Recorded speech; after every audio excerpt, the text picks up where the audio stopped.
அந்த காலத்தில் புரட்சித் தலைவர் எம்ஜிஆர் அவர்கள் நடித்த படங்களை பார்த்தீர்கள் என்றால் அவர் மக்களோட பிரதிநிதியாக இருப்பார். ஒரு உழைக்கும் வர்க்கத்தின் பிரதிநிதியாக தான் அனைத்து படங்களிலும் இருப்பார். அவருடைய போராட்டம் எல்லாம் பூர்ஷ்வாக்களை எதிர்த்துத்தான், பணக்காரர்களை எதிர்த்துத்தான்.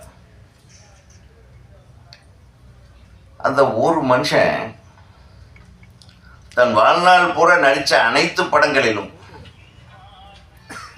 ஏழைகளின் குரலை ஒலித்தவர் புரட்சித் தலைவர் எம்ஜிஆர் அவர்கள்.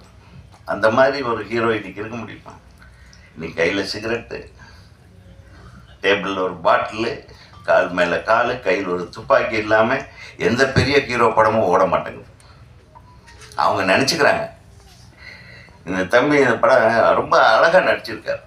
தம்பி இருக்கார், அவர் ஹீரோ இதே தானே ஆடா அப்பா.